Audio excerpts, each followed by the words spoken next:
Let us let you into a little secret. MSC is a cruise line we've been purposely putting off for a while now, as we've heard more bad reports than good ones. However, we've just returned from a 3-night mini cruise aboard MSC Virtuosa, and we have to say there are a few things which certainly took us by surprise, which we feel that you should be made aware of. The first thing to say is that MSC Cruises offer some of the most competitive fares in the market when you compare to other cruise lines. When searching for a cruise and sorting the results of your search into a send-in price order, the cruises are predominantly MSC. You will usually find that the cheapest cruise fares are on their newer, larger ships in the fleet such as MSC Virtuosa, and the reason for this is because they are massive and carry around 6,300 passengers at maximum capacity. But when you compare to the Oasis class of ship operated by Royal Caribbean, you find that passenger numbers are very similar.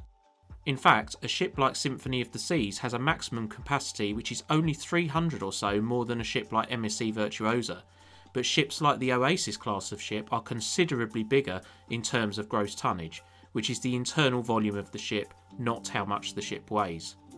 This means that newer ships such as MSC Virtuosa have one of the poorest passenger space ratios in the industry, where a passenger will have around 28 cubic feet to enjoy when the ship is sailing at full capacity. That is pretty poor, when you consider the luxury 6-star ships operated by the likes of Silversea, Seabourn and Regent operate with a passenger space ratio in excess of 72. Any passenger space ratio less than 35 means a ship will feel very crowded and usually understaffed, because it means that there will be around 1 crew member to every 3 passengers, and that was very much how it felt on our recent sailing aboard MSC Virtuosa. The ship itself felt extremely overcrowded. It was virtually impossible to find a seat in bars and lounges of an evening, pools and hot tubs usually exceeded stated capacity, and the service all over the ship was friendly but very slow, or on some occasions non-existent. If you are somebody that doesn't like crowds and enjoys having your own space, MSC isn't a cruise line we'd recommend unless you're in the financial position to upgrade to Yacht Club. The cruise fares are pretty damn cheap, there's no disputing that, but we were quite surprised at just how much you have to pay for once you're on board, and the hard selling starts as soon as you walk up the gangway. Drinks packages, spa treatments, Wi-Fi packages, specialty dining venues, you name it, they'll be pestering you to buy them within seconds of you stepping on board, and unfortunately, it doesn't stop there. Ships like MSC Virtuosa are fantastic for families and those who appreciate the more lively kind of atmosphere on a cruise. But many of the facilities you see plastered over the brochures, on their website and in promotional videos will incur an extra charge, and some really aren't cheap. The F1 simulator is £12 per session, bowling is £30 for a 30-minute game, and there's a handful of specialty shows in the Carousel Lounge which are charged at around £12 each. However, these shows were so good we'd have happily paid double that price. But the inclusive venues for families are still very impressive on MSC's newer and larger classes of ship. But outside the Yacht Club, our cruise on MSC Virtuosa was probably the rowdiest and loudest cruise ship we've ever been on, and it's not the sort of atmosphere we personally enjoy. Inside the Yacht Club, it is a totally different experience, where you actually feel like you're on a totally different ship. MSC Yacht Club is a ship within a ship, which feels like a 6-star resort. Incredible food, impeccable service and luxurious surroundings can be expected. We weren't expecting to go on MSC and come off saying that we had stayed in the best suite we've slept in, or saying that we'd received the best service ever, but we cannot stress enough that this was just inside the Yacht Club. The atmosphere outside of this exclusive area was like Morella on steroids, and this is why we say we would only cruise with MSC if it was in Yacht Club. And that brings us onto the class system which operates aboard MSC cruise ships. We've heard about it, but we weren't expecting it to feel so obvious. On all MSC ships you have at least 3 experience levels, or as we prefer to call them, classes. MSC Yacht Club is the equivalent of a first class experience, and this is only available on the company's newest and largest of ships. The basic experience level which most people will book on is Bella.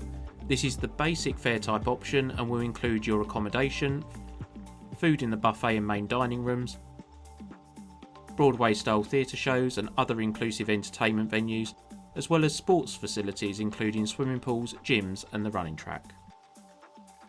The next fare type is Fantastica, which includes all of the benefits you get with Bella, in addition to 1 free cruise change, being able to choose your cabin number and location, priority to change your sit-in time for dinner, breakfast in your cabin with free delivery, and you'll get a 20% discount on prepaid dedicated speciality dining packages.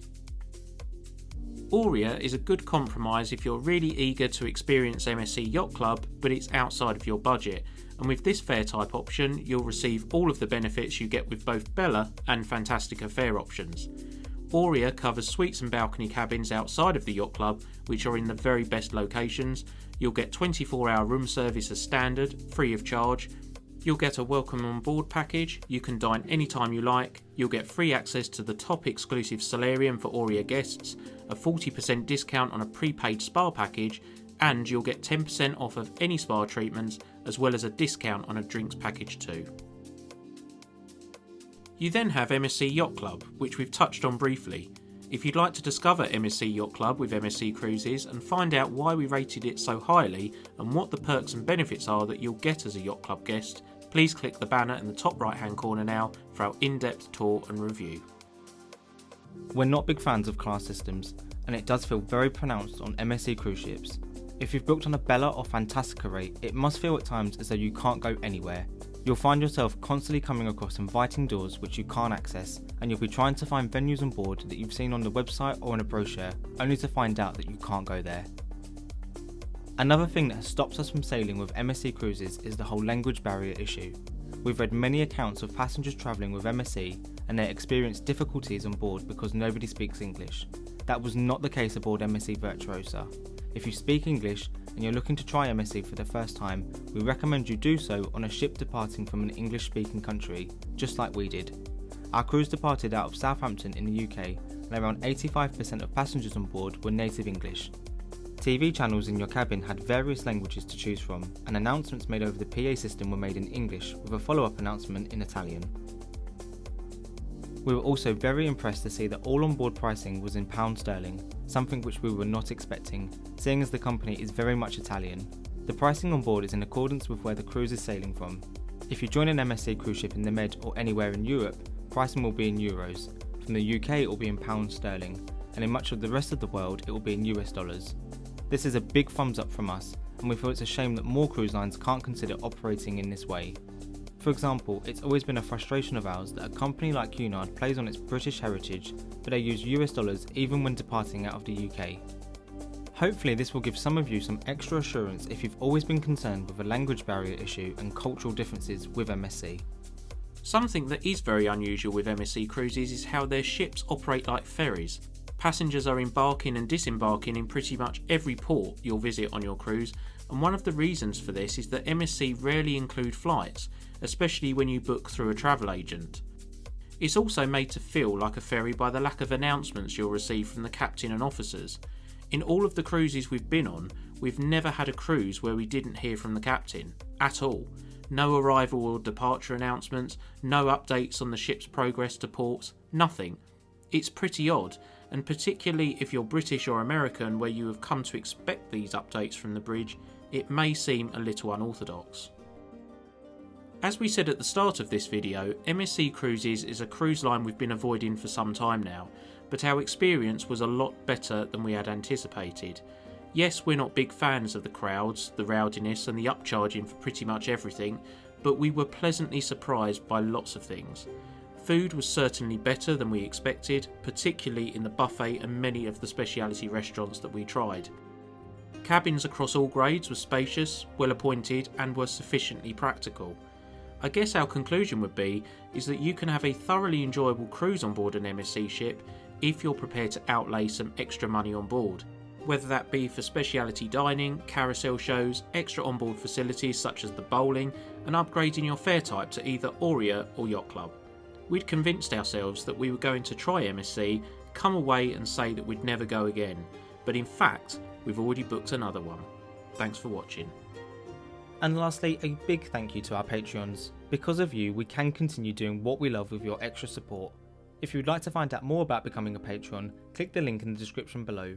In return, you will get extra benefits, such as early access to our videos, behind the scenes sneak peeks, Zoom calls, Christmas and birthday gifts, and much more.